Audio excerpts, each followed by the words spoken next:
Welcome back to A Clock in the Journal, where classic tales find a voice. Today we journey into the fog-shrouded moors of Devonshire, where a chilling legend haunts the Baskerville family. Join us as we uncover the mystery behind The Hound of the Baskervilles by Sir Arthur Conan Doyle. Let the shadows fall, and the story begin. Chapter 11. The Man on the Tour. The extract from my private diary, which forms the last chapter, has brought my narrative up to the 18th of October, a time when these strange events began to move swiftly towards their terrible conclusion. The incidents of the next few days are indelibly graven upon my recollection, and I can tell them without reference to the notes made at the time. I start them from the day which succeeded that upon which I had established two facts of great importance. The one that Mrs. Laura Lyons of Coombe Tracey had written to Sir Charles Baskerville, and made an appointment with him at the very place and hour that he met his death. The other, that the lurking man upon the moor was to be found among the stone huts upon the hillside. With these two facts in my possession, I felt that either my intelligence or my courage must be deficient if I could not throw some further light upon these dark places. I had no opportunity to tell the baronet what I had learned about Mrs. Lyons upon the evening before, for Dr. Mortimer remained with him at cards until it was very late. At breakfast, however, I informed him about my discovery and asked him whether he would care to accompany me to Coombe Tracey. At first he was very eager to come, but on second thoughts it seemed to both of us that if I went alone the results might be better. The more formal we made the visit, the less information we might obtain. I left Sir Henry behind, therefore, not without some prickings of conscience, and drove off upon my new quest. When I reached Coombe Tracey, I told Perkins to put up the horses, and I made inquiries for the lady whom I had come to interrogate. I had no difficulty in finding her rooms, which were central and well appointed. A maid showed me in without ceremony, and as I entered the sitting-room, a lady, who was sitting before a Remington typewriter, sprang up with a pleasant smile of welcome. Her face fell, however, when she saw that I was a stranger, and she sat down again and asked me the object of my visit. The first impression left by Mrs. Lyons was one of extreme beauty. Her eyes and hair were of the same rich hazel color, and her cheeks, though considerably freckled, were flushed with the exquisite bloom of the brunette, the dainty pink which lurks at the heart of the sulphur rose. Admiration was, I repeat, the first impression. But the second was criticism. There was something subtly wrong with the face. Some coarseness of expression, some hardness perhaps of eye, some looseness of lip, which marred its perfect beauty. But these, of course, are afterthoughts. At the moment I was simply conscious that I was in the presence of a very handsome woman, and that she was asking me the reasons for my visit. I had not quite understood until that instant how delicate my mission was. "I have the pleasure," said I, "of knowing your father." It was a clumsy introduction, and the lady made me feel it. "There is nothing in common between my father and me," she said. "I owe him nothing, and his friends are not mine. If it were not for the late Sir Charles Baskerville and some other kind hearts, I might have starved for all that my father cared. It was about the late Sir Charles Baskerville that I have come here to see you." The freckles started out on the lady's face. "What can I tell you about him?" she asked, and her fingers played nervously over the stops of her typewriter. "You knew him, did you not?" "I have already said that I owe a great deal to his kindness. If I am able to support myself, it is largely due to the interest which he took in my unhappy situation." "Did you correspond with him?" The lady looked quickly up with an angry gleam in her hazel eyes. "What is the object of these questions?" she asked sharply. "The object is to avoid a public scandal. It is better that I should ask them here than that the matter should pass outside our control." She was silent, and her face was still very pale. At last she looked up with something reckless and defiant in her manner. "Well, I'll answer," she said. "What are your questions?" "Did you correspond with Sir Charles?" "I certainly wrote to him once or twice to acknowledge his delicacy and his generosity." "Have you the dates of those letters?" "No." "Have you ever met him?" "Yes, once or twice, when he came into Coombe Tracey. He was a very retiring man, and he preferred to do good by stealth." But if you saw him so seldom and wrote so seldom, how did he know enough about your affairs to be able to help you, as you say that he has done? She met my difficulty with the utmost readiness. There were several gentlemen who knew my sad history and united to help me. One was Mr. Stapleton, a neighbor and intimate friend of Sir Charles's. He was exceedingly kind, and it was through him that Sir Charles learned about my affairs. I knew already that Sir Charles Baskerville had made Stapleton his almoner upon several occasions, so the lady's statement bore the impress of truth upon it. "Did you ever write to Sir Charles asking him to meet you?" I continued. Mrs. Lyons flushed with anger again. "Really, sir, this is a very extraordinary question." "I am sorry, madam, but I must repeat it." "Then I answer, certainly not." "Not on the very day of Sir Charles's death?" The flush had faded in an instant, and a deathly face was before me. Her dry lips could not speak the no which I saw rather than heard. "Surely your memory deceives you," said I. "I could even quote a passage of your letter. It ran, 'Please, please, as you are a gentleman, burn this letter and be at the gate by 10 o'clock. I thought that she had fainted, but she recovered herself by a supreme effort. "Is there no such thing as a gentleman?" she gasped. "You do Sir Charles an injustice. He did burn the letter." "But sometimes a letter may be legible even when burned. You acknowledge now that you wrote it?" "Yes, I did write it," she cried, pouring out her soul in a torrent of words. "I did write it. Why should I deny it? I have no reason to be ashamed of it. I wished him to help me. I believed that if I had an interview I could gain his help, so I asked him to meet me." "But why at such an hour?" "Because I had only just learned that he was going to London next day and might be away for months. There were reasons why I could not get there earlier." "But why a rendezvous in the garden instead of a visit to the house? Do you think a woman could go alone at that hour to a bachelor's house?" "Well, what happened when you did get there?" "I never went." "Mrs. Lyons!"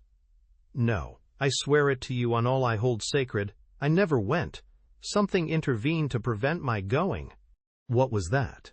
"That is a private matter. I cannot tell it." "You acknowledge, then, that you made an appointment with Sir Charles at the very hour and place at which he met his death, but you deny that you kept the appointment." "That is the truth." Again and again I cross-questioned her, but I could never get past that point. "Mrs. Lyons," said I, as I rose from this long and inconclusive interview, "you are taking a very great responsibility and putting yourself in a very false position by not making an absolutely clean breast of all that you know. If I have to call in the aid of the police, you will find how seriously you are compromised. If your position is innocent, why did you in the first instance deny having written to Sir Charles upon that date? Because I feared that some false conclusion might be drawn from it, and that I might find myself involved in a scandal." "And why were you so pressing that Sir Charles should destroy your letter? If you have read the letter, you will know. I did not say that I had read all the letter. You quoted some of it. I quoted the postscript. The letter had, as I said, been burned, and it was not all legible. I ask you once again why it was that you were so pressing that Sir Charles should destroy this letter which he received on the day of his death. The matter is a very private one. The more reason why you should avoid a public investigation. I will tell you then. If you have heard anything of my unhappy history, you will know that I made a rash marriage and had reason to regret it. I have heard so much. My life has been one incessant persecution from a husband whom I abhor. The law is upon his side, and every day I am faced by the possibility that he may force me to live with him. At the time that I wrote this letter to Sir Charles I had learned that there was a prospect of my regaining my freedom if certain expenses could be met. It meant everything to me. Peace of mind, happiness, self-respect, everything. I knew Sir Charles's generosity, and I thought that if he heard the story from my own lips, he would help me. Then how is it that you did not go? Because I received help in the interval from another source. Why then, Did you not write to Sir Charles and explain this?" "So I should have done had I not seen his death in the paper next morning." The woman's story hung coherently together, and all my questions were unable to shake it. I could only check it by finding if she had, indeed, instituted divorce proceedings against her husband at or about the time of the tragedy. It was unlikely that she would dare to say that she had not been to Baskerville Hall if she really had been, for a trap would be necessary to take her there, and could not have returned to Coombe Tracey until the early hours of the morning. Such an excursion could not be kept secret. The probability was, therefore, that she was telling the truth, or, at least, a part of the truth. I came away baffled and disheartened. Once again I had reached that dead wall which seemed to be built across every path by which I tried to get at the object of my mission. And yet the more I thought of the lady's face and of her manner, the more I felt that something was being held back from me. Why should she turn so pale? Why should she fight against every admission until it was forced from her? Why should she have been so reticent at the time of the tragedy? Surely the explanation of all this could not be as innocent as she would have me believe. For the moment I could proceed no farther in that direction, but must turn back to that other clue which was to be sought for among the stone huts upon the moor. And that was a most vague direction. I realized it as I drove back and noted how hill after hill showed traces of the ancient people. Barrymore's only indication had been that the stranger lived in one of these abandoned huts, and many hundreds of them are scattered throughout the length and breadth of the moor. But I had my own experience for a guide, since it had shown me the man himself standing upon the summit of the Black Tor. That, then, should be the center of my search. From there I should explore every hut upon the moor until I lighted upon the right one. If this man were inside it, I should find out from his own lips, at the point of my revolver if necessary, who he was and why he had dogged us so long. He might slip away from us in the crowd of Regent Street, but it would puzzle him to do so upon the lonely moor. On the other hand, if I should find the hut and its tenant should not be within it, I must remain there, however long the vigil, until he returned. Holmes had missed him in London. It would indeed be a triumph for me if I could run him to earth where my master had failed.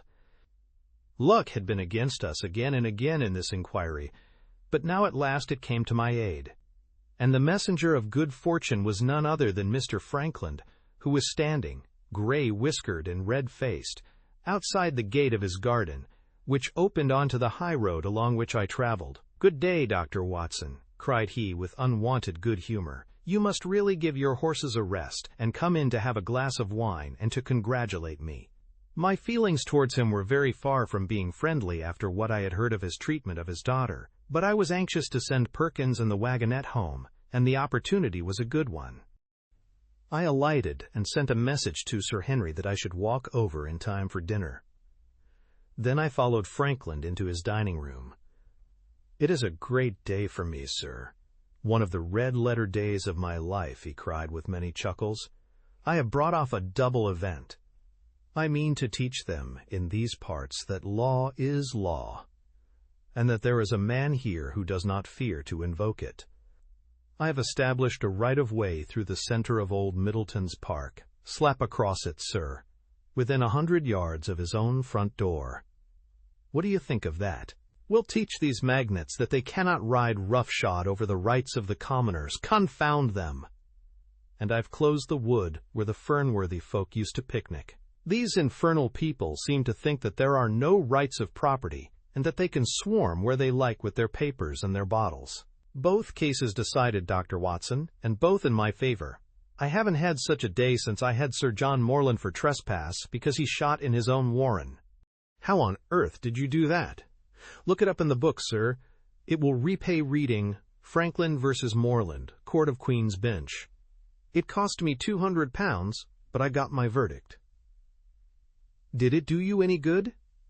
"None, sir, none. I am proud to say that I had no interest in the matter. I act entirely from a sense of public duty.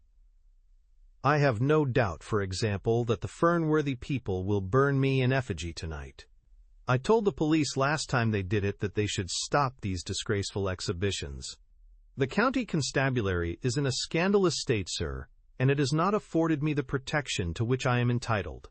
The case of Franklin versus Regina will bring the matter before the attention of the public. I told them that they would have occasion to regret their treatment of me, and already my words have come true. How so? I asked. The old man put on a very knowing expression, because I could tell them what they are dying to know, but nothing would induce me to help the rascals in any way. I had been casting round for some excuse by which I could get away from his gossip, but now I began to wish to hear more of it.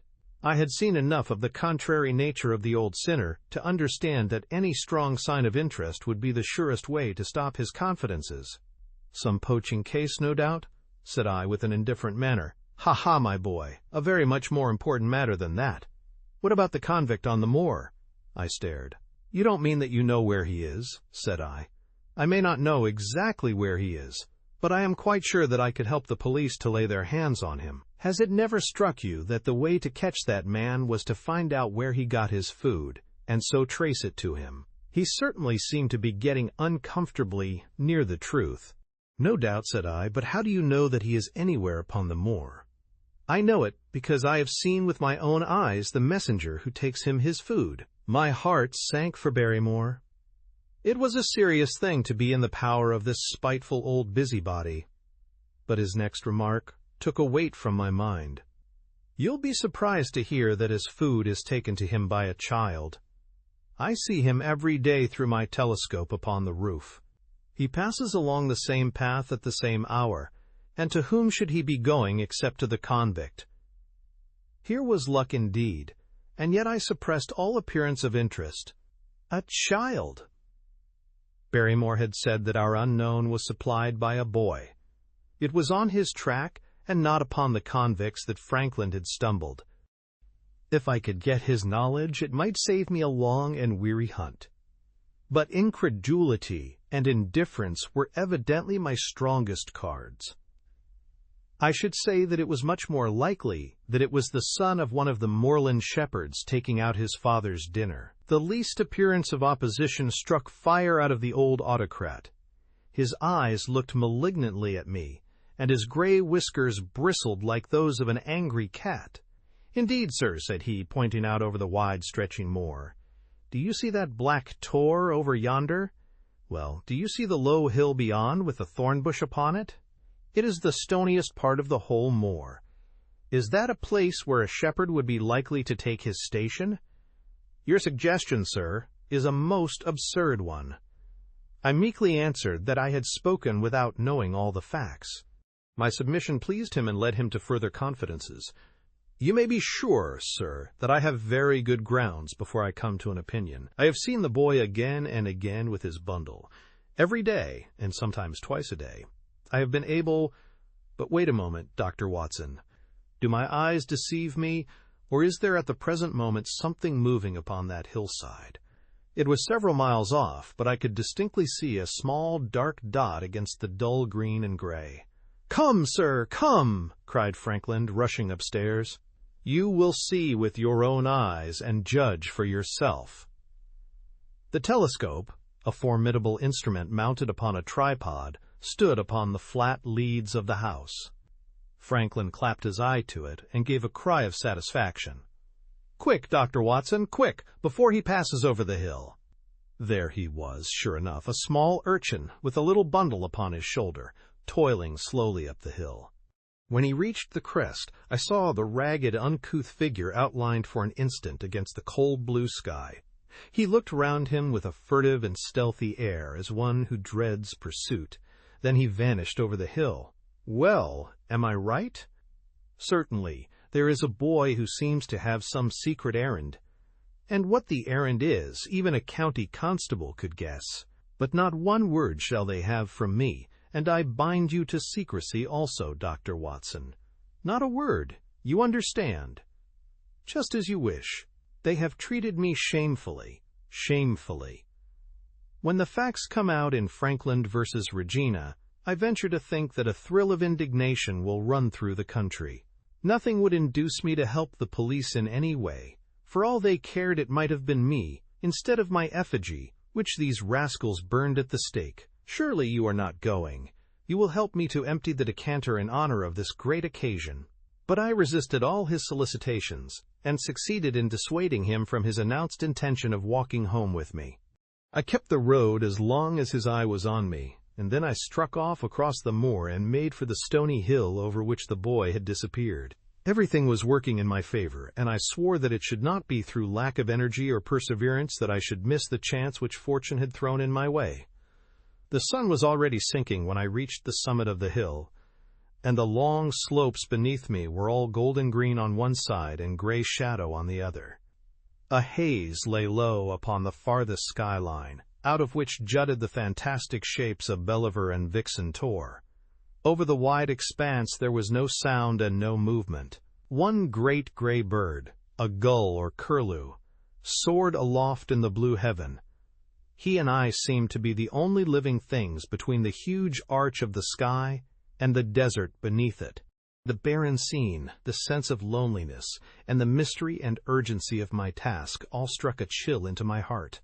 The boy was nowhere to be seen, but down beneath me in a cleft of the hills there was a circle of the old stone huts, and in the middle of them there was one which retained sufficient roof to act as a screen against the weather. My heart leaped within me as I saw it. This must be the burrow where the stranger lurked. At last my foot was on the threshold of his hiding place. His secret was within my grasp. As I approached the hut, walking as warily as Stapleton would do when with poised net he drew near the settled butterfly, I satisfied myself that the place had indeed been used as a habitation. A vague pathway among the boulders led to the dilapidated opening which served as a door. All was silent within. The unknown might be lurking there, or he might be prowling on the moor. My nerves tingled with the sense of adventure. Throwing aside my cigarette, I closed my hand upon the butt of my revolver and, walking swiftly up to the door, I looked in. The place was empty. But there were ample signs that I had not come upon a false scent. This was certainly where the man lived. Some blankets rolled in a waterproof lay upon that very stone slab upon which Neolithic man had once slumbered. The ashes of a fire were heaped in a rude grate. Beside it lay some cooking utensils and a bucket half full of water. A litter of empty tins showed that the place had been occupied for some time, and I saw, as my eyes became accustomed to the checkered light, a pannikin and a half-full bottle of spirits standing in the corner. In the middle of the hut, a flat stone served the purpose of a table, and upon this stood a small cloth bundle, the same, no doubt, which I had seen through the telescope upon the shoulder of the boy. It contained a loaf of bread, a tinned tongue, and 2 tins of preserved peaches. As I set it down again, after having examined it, my heart leaped to see that beneath it there lay a sheet of paper with writing upon it. I raised it, and this was what I read, roughly scrawled in pencil: "Dr. Watson has gone to Coombe Tracey." For a minute I stood there with the paper in my hands, thinking out the meaning of this curt message. It was I, then, and not Sir Henry, who was being dogged by this secret man. He had not followed me himself, but he had set an agent, the boy perhaps, upon my track, and this was his report. Possibly I had taken no step, since I had been upon the moor, which had not been observed and reported. Always there was this feeling of an unseen force, a fine net drawn round us with infinite skill and delicacy, holding us so lightly that it was only at some supreme moment that one realized that one was indeed entangled in its meshes. If there was one report, there might be others, so I looked round the hut in search of them. There was no trace, however, of anything of the kind, nor could I discover any sign which might indicate the character or intentions of the man who lived in this singular place, save that he must be of Spartan habits and cared little for the comforts of life. When I thought of the heavy rains and looked at the gaping roof, I understood how strong and immutable must be the purpose which had kept him in that inhospitable abode. Was he our malignant enemy, or was he by chance our guardian angel? I swore that I would not leave the hut until I knew. Outside the sun was sinking low, and the west was blazing with scarlet and gold. Its reflection was shot back in ruddy patches by the distant pools which lay amid the great Grimpen mire. There were the 2 towers of Baskerville Hall, and there a distant blur of smoke which marked the village of Grimpen. Between the 2, behind the hill, was the house of the Stapletons. All was sweet and mellow and peaceful in the golden evening light. And yet as I looked at them, my soul shared none of the peace of nature, but quivered at the vagueness and the terror of that interview which every instant was bringing nearer. With tingling nerves but a fixed purpose, I sat in the dark recess of the hut and waited with somber patience for the coming of its tenant. And then at last I heard him. Far away came the sharp clink of a boot striking upon a stone, then another and yet another, coming nearer and nearer. I shrank back into the darkest corner and cocked the pistol in my pocket, determined not to discover myself until I had an opportunity of seeing something of the stranger. There was a long pause which showed that he had stopped. Then once more the footsteps approached, and a shadow fell across the opening of the hut. "It is a lovely evening, my dear Watson," said a well-known voice. "I really think that you will be more comfortable outside than in." Chapter 12. Death on the Moor. For a moment or two I sat breathless, hardly able to believe my ears. Then my senses and my voice came back to me, while a crushing weight of responsibility seemed in an instant to be lifted from my soul. That cold, incisive, ironical voice could belong to but one man in all the world. "Holmes!" I cried. "Holmes!" "Come out," said he, "and please be careful with the revolver." I stooped under the rude lintel, and there he sat upon a stone outside, his gray eyes dancing with amusement as they fell upon my astonished features. He was thin and worn, but clear and alert, his keen face bronzed by the sun and roughened by the wind. In his tweed suit and cloth cap, he looked like any other tourist upon the moor, and he had contrived, with that cat-like love of personal cleanliness which was one of his characteristics, that his chin should be as smooth and his linen as perfect as if he were in Baker Street. "I never was more glad to see anyone in my life," said I as I wrung him by the hand. "Or more astonished, E.H." "Well, I must confess to it. The surprise was not all on one side, I assure you. I had no idea that you had found my occasional retreat, still less that you were inside it, until I was within 20 paces of the door." "My footprint, I presume?" "No, Watson, I fear that I could not undertake to recognize your footprint amid all the footprints of the world. If you seriously desire to deceive me, you must change your tobacconist. For when I see the stub of a cigarette marked Bradley Oxford Street, I know that my friend Watson is in the neighborhood. You will see it there beside the path. You threw it down, no doubt, at that supreme moment when you charged into the empty hut." "Exactly. I thought as much, and knowing your admirable tenacity, I was convinced that you were sitting in ambush, a weapon within reach, waiting for the tenant to return. So you actually thought that I was the criminal." "I did not know who you were, but I was determined to find out." "Excellent, Watson. And how did you localize me? You saw me, perhaps, on the night of the convict hunt, when I was so imprudent as to allow the moon to rise behind me?" "Yes, I saw you then." "And have no doubt searched all the huts until you came to this one?" "No, your boy had been observed, and that gave me a guide where to look. The old gentleman with the telescope, no doubt. I could not make it out when first I saw the light flashing upon the lens." He rose and peeped into the hut. "Ha! I see that Cartwright has brought up some supplies. What's this paper?" "So you have been to Coombe Tracey, have you?" "Yes." "To see Mrs. Laura Lyons?" "Exactly." "Well done!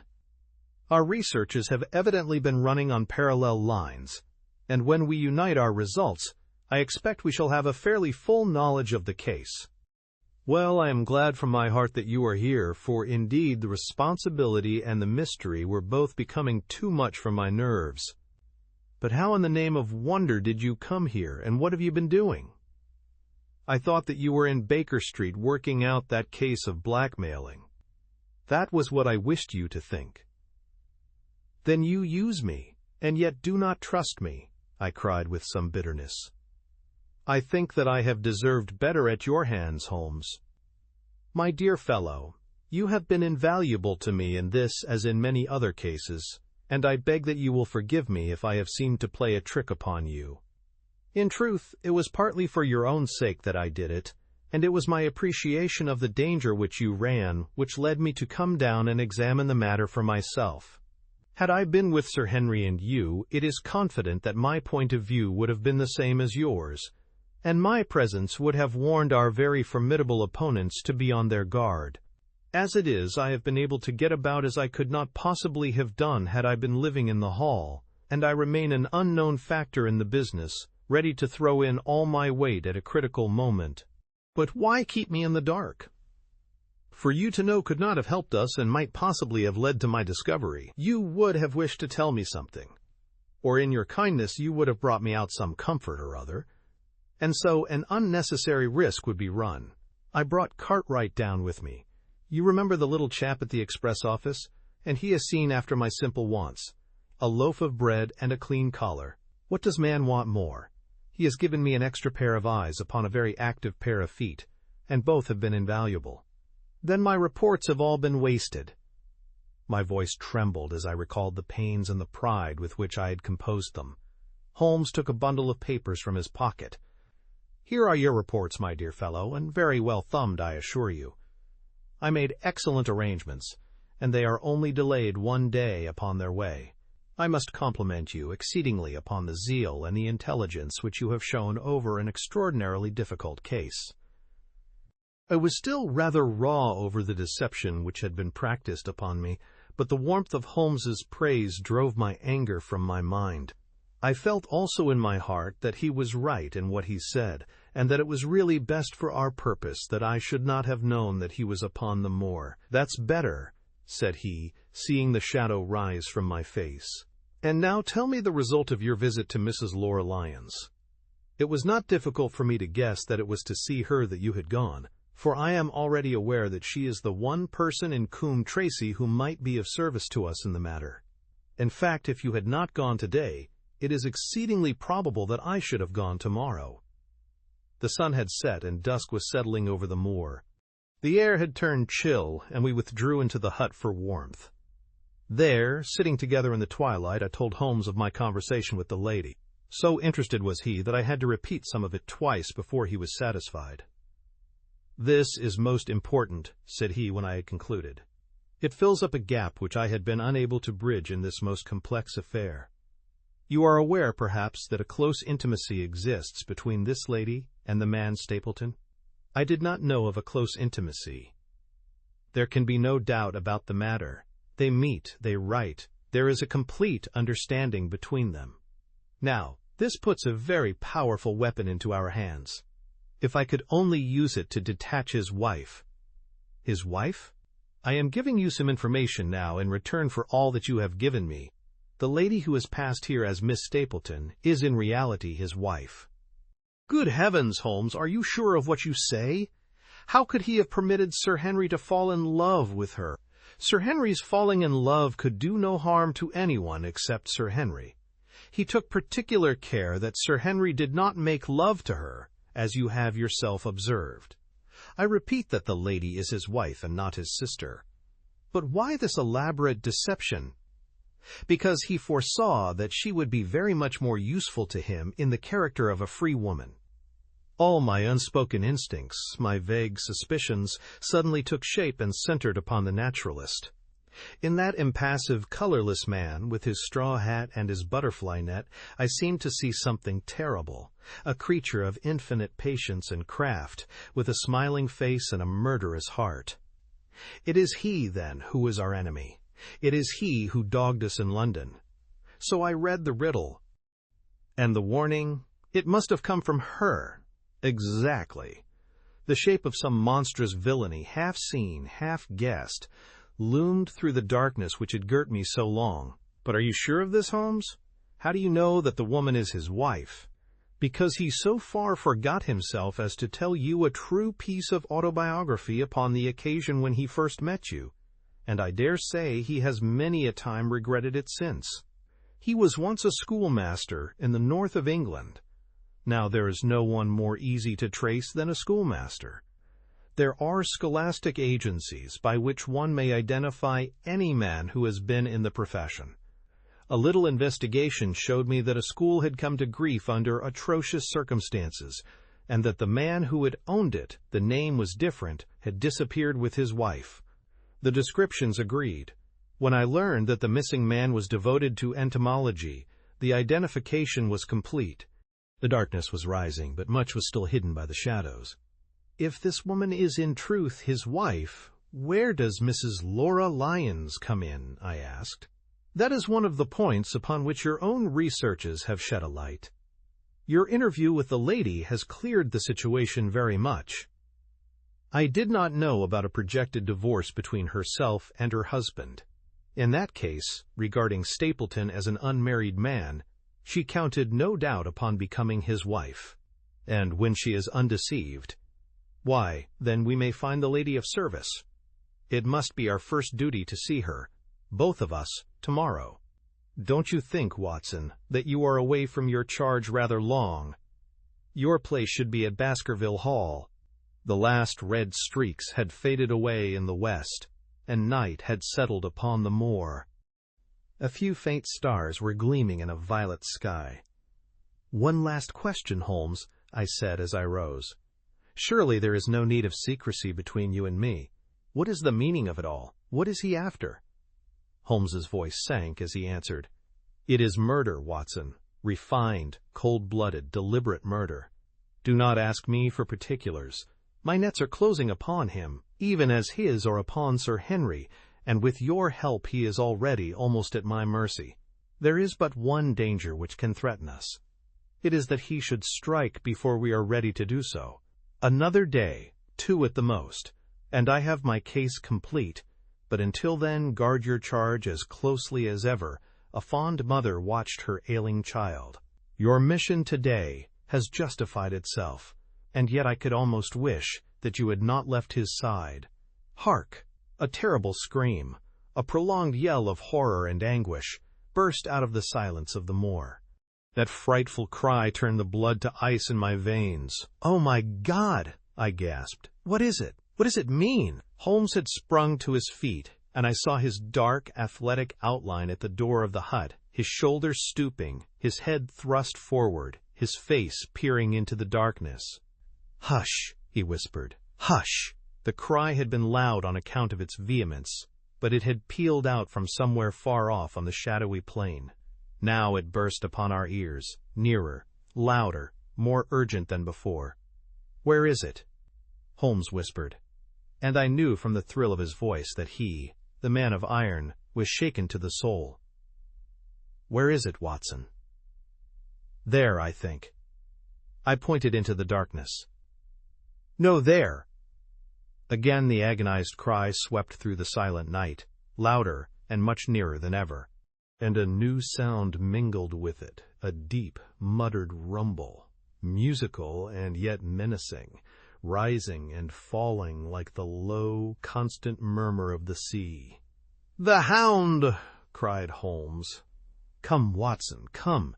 Great heavens, if we are too late!"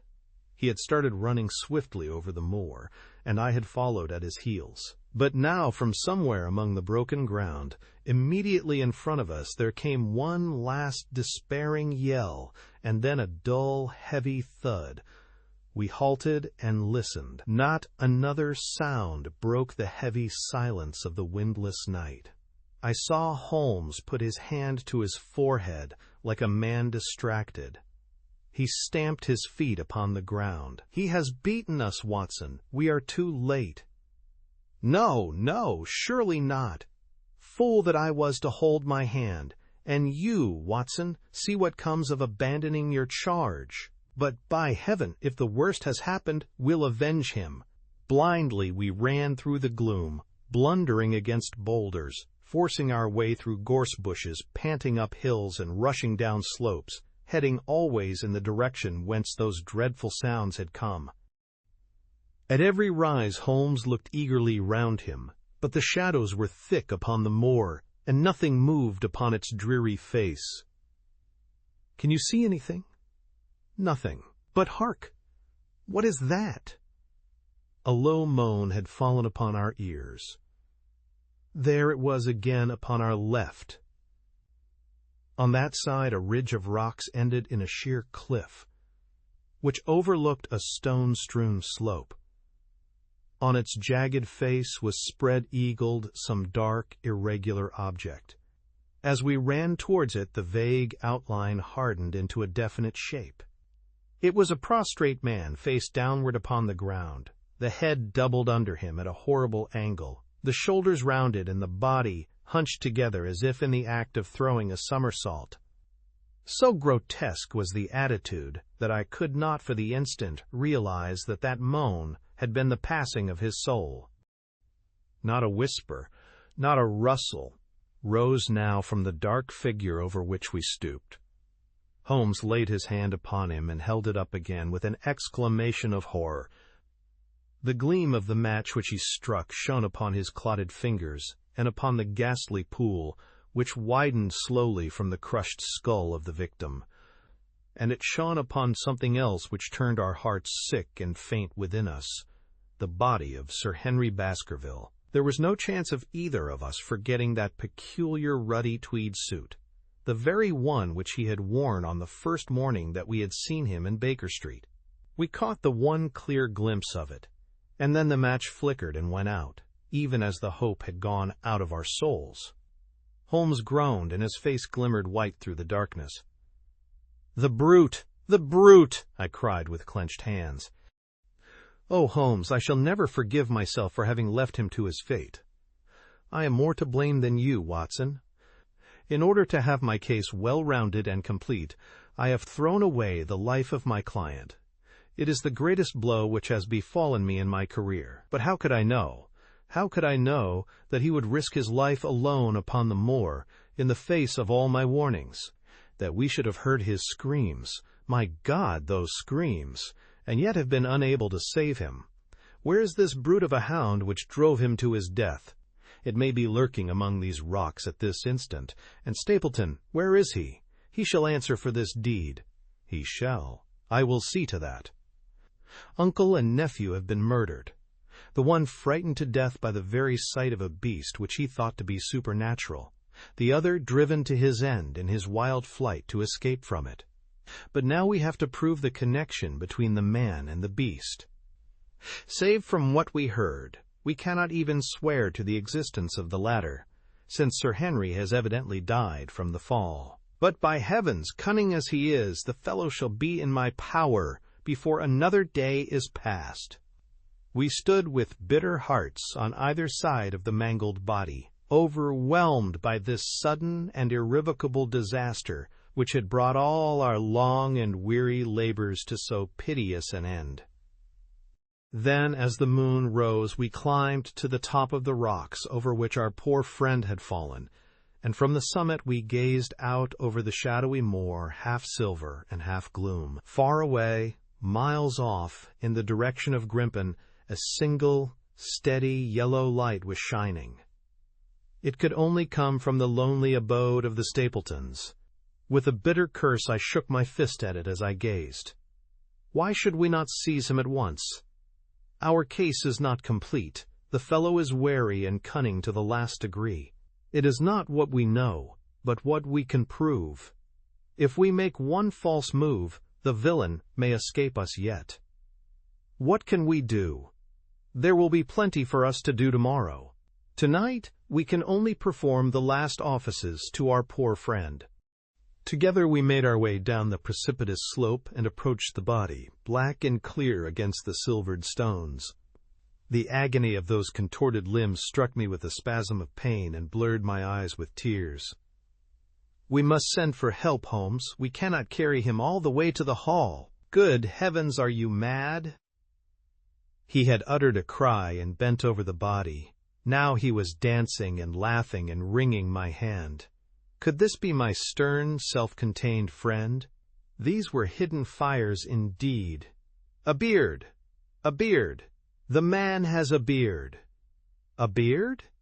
It is not the baronet. It is my neighbor, the convict. With feverish haste we had turned the body over, And that dripping beard was pointing up to the cold, clear moon. There could be no doubt about the beetling forehead, the sunken animal eyes. It was indeed the same face which had glared upon me in the light of the candle from over the rock, the face of Selden, the criminal. Then in an instant it was all clear to me. I remembered how the baronet had told me that he had handed his old wardrobe to Barrymore. Barrymore had passed it on in order to help Selden in his escape. Boots, shirt, cap, it was all Sir Henry's. The tragedy was still black enough, but this man had at least deserved death by the laws of his country. I told Holmes how the matter stood, my heart bubbling over with thankfulness and joy. "Then the clothes have been the poor devil's death," said he. "It is clear enough that the Hound has been laid on from some article of Sir Henry's, the boot which was abstracted in the hotel, in all probability, and so ran this man down. There is one very singular thing, however. How came Selden in the darkness to know that the Hound was on his trail?" "He heard him." To hear a hound upon the moor would not work a hard man like this convict into such a paroxysm of terror that he would risk recapture by screaming wildly for help. By his cries, he must have run a long way after he knew the animal was on his track. How did he know? A greater mystery to me is why this hound, presuming that all our conjectures are correct. I presume nothing. Well then, why this hound should be loose tonight? I suppose that it does not always run loose upon the moor.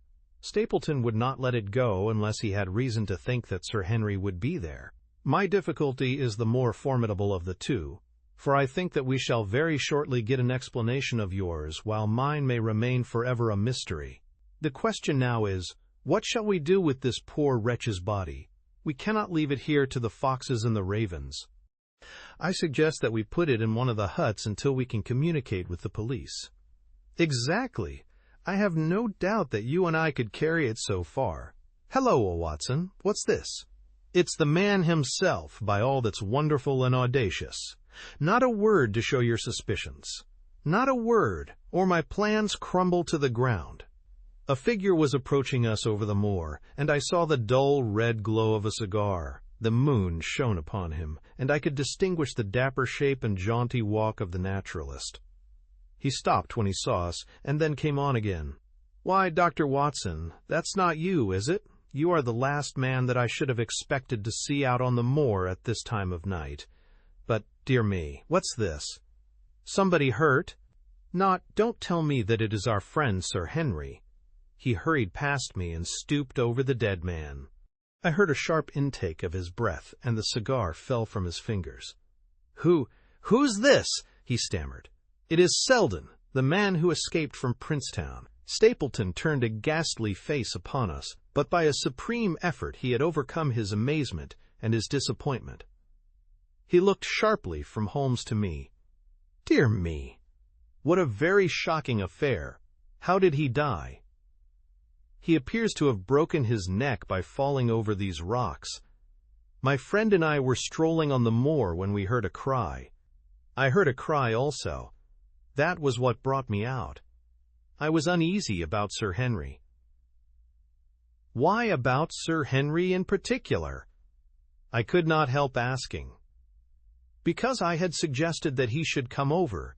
When he did not come, I was surprised, and I naturally became alarmed for his safety when I heard cries upon the moor. By the way," his eyes darted again from my face to Holmes's, "did you hear anything else besides a cry?" "No," said Holmes. "Did you?" "No." "What do you mean, then?"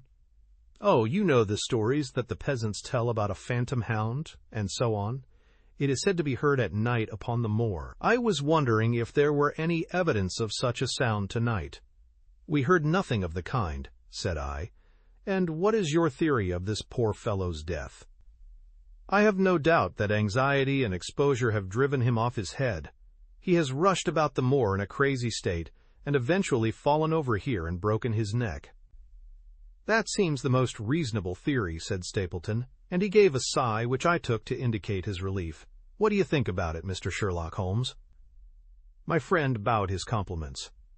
"You are quick at identification," said he. "We have been expecting you in these parts since Dr. Watson came down. You are in time to see a tragedy. Yes, indeed. I have no doubt that my friend's explanation will cover the facts. I will take an unpleasant remembrance back to London with me tomorrow. Oh, you return tomorrow? That is my intention. I hope your visit has cast some light upon those occurrences which have puzzled us. Holmes shrugged his shoulders. One cannot always have the success for which one hopes. An investigator needs facts, and not legends or rumors. It has not been a satisfactory case. My friend spoke in his frankest and most unconcerned manner. Stapleton still looked hard at him. Then he turned to me. I would suggest carrying this poor fellow to my house, but it would give my sister such a fright that I do not feel justified in doing it. I think that if we put something over his face, he will be safe until morning. And so it was arranged. Resisting Stapleton's offer of hospitality, Holmes and I set off to Baskerville Hall, leaving the naturalist to return alone. Looking back, we saw the figure moving slowly away over the broad moor, and behind him that one black smudge on the silvered slope, which showed where the man was lying who had come so horribly to his end. "We're at close grips at last," said Holmes as we walked together across the moor. "What a nerve the fellow has!" How he pulled himself together in the face of what must have been a paralyzing shock when he found that the wrong man had fallen a victim to his plot. I told you in London, Watson, and I tell you now again, that we have never had a foeman more worthy of our steel. I am sorry that he has seen you, and so was I at first. But there was no getting out of it. What effect do you think it will have upon his plans now that he knows you are here? It may cause him to be more cautious, or it may drive him to desperate measures at once. Like most clever criminals, he may be too confident in his own cleverness, and imagine that he has completely deceived us. Why should we not arrest him at once? My dear Watson, you were born to be a man of action. Your instinct is always to do something energetic. But supposing, for argument's sake, that we had him arrested tonight, what on earth the better off should we be for that? We could prove nothing against him. There's the devilish cunning of it. If he were acting through a human agent, we could get some evidence. But if we were to drag this great dog to the light of day, it would not help us in putting a rope round the neck of its master. Surely we have a case. Not a shadow of one. Only surmise and conjecture. We should be laughed out of court if we came with such a story and such evidence. There is Sir Charles's death, found dead without a mark upon him. You and I know that he died of sheer fright, and we know also what frightened him. But how are we to get 12 stolid jurymen to know it? What signs are there of a hound? Where are the marks of its fangs? Of course we know that a hound does not bite a dead body, and that Sir Charles was dead before ever the brute overtook him. But we have to prove all this, and we are not in a position to do it. Well then, tonight? We are not much better off tonight. Again, there was no direct connection between the hound and the man's death. We never saw the hound. We heard it, but we could not prove that it was running upon this man's trail.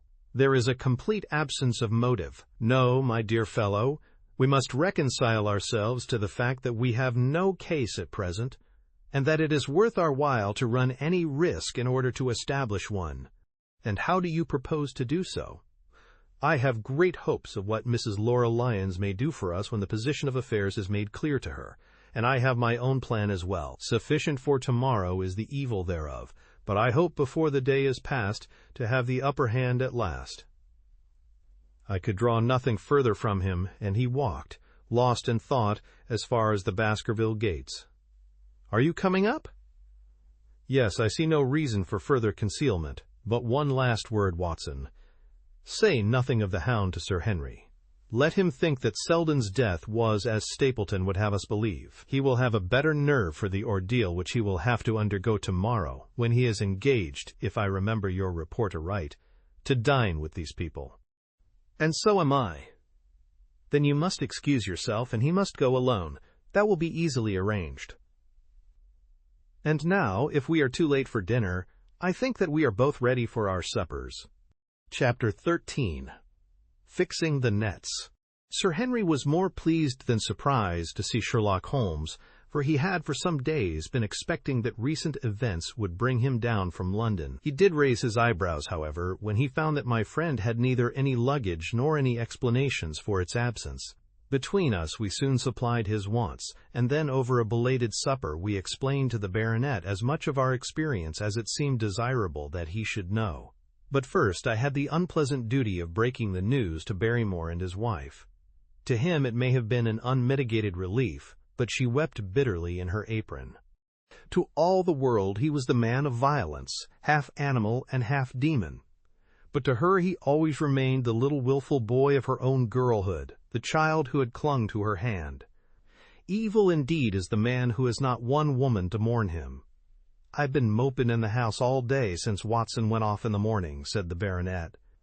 "I guess I should have some credit, for I have kept my promise. If I hadn't sworn not to go about alone, I might have had a more lively evening, for I had a message from Stapleton asking me over there." "I have no doubt that you would have had a more lively evening," said Holmes dryly. "By the way, I don't suppose you appreciate that we have been mourning over you as having broken your neck?" Sir Henry opened his eyes. "How was that? This poor wretch was dressed in your clothes. I fear your servant who gave them to him may get into trouble with the police." "That is unlikely. There was no mark on any of them, as far as I know." "That's lucky for him. In fact, it's lucky for all of you, since you are all on the wrong side of the law in this matter. I am not sure that as a conscientious detective, my first duty is not to arrest the whole household. Watson's reports are most incriminating documents. But how about the case?" asked the baronet. "Have you made anything out of the tangle? I don't know that Watson and I are much the wiser since we came down." "I think that I shall be in a position to make the situation rather more clear to you before long. It has been an exceedingly difficult and most complicated business. There are several points upon which we still want light, but it is coming all the same. We've had one experience, as Watson has no doubt told you. We heard the Hound on the Moor, so I can swear that it is not all empty superstition. I had something to do with dogs when I was out west, and I know one when I hear one. If you can muzzle that one and put him on a chain, I'll be ready to swear you are the greatest detective of all time. I think I will muzzle him and chain him all right if you will give me your help. Whatever you tell me to do, I will do." "Very good, and I will ask you also to do it blindly, without always asking the reason. Just as you like. If you will do this, I think the chances are that our little problem will soon be solved. I have no doubt." He stopped suddenly and stared fixedly up over my head into the air. The lamp beat upon his face, and so intent was it, and so still, that it might have been that of a clear-cut classical statue, a personification of alertness and expectation. "What is it?" we both cried. I could see as he looked down that he was repressing some internal emotion. His features were still composed, but his eyes shone with amused exultation. "Excuse the admiration of a connoisseur," said he, as he waved his hand towards the line of portraits which covered the opposite wall. "Watson won't allow that I know anything of art, but that is mere jealousy because our views upon the subject differ. Now, these are a really very fine series of portraits." "Well, I'm glad to hear you say so," said Sir Henry, glancing with some surprise at my friend.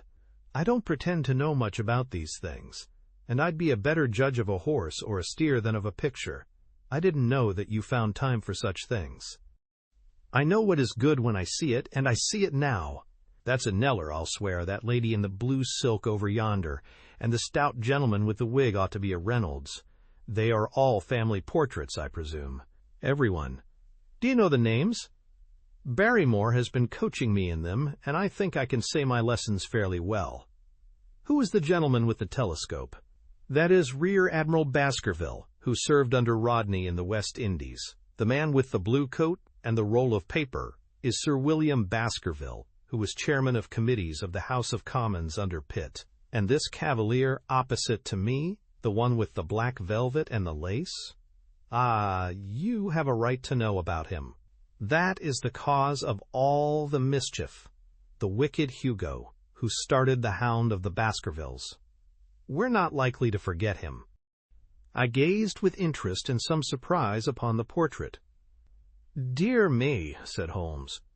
"He seems a quiet, meek-mannered man enough, but I dare say that there was a lurking devil in his eyes. I had pictured him as a more robust and ruffianly person. There's no doubt about the authenticity, for the name and the date, 1647, are on the back of the canvas. Holmes said little more, but the picture of the old roisterer seemed to have a fascination for him, and his eyes were continually fixed upon it during supper.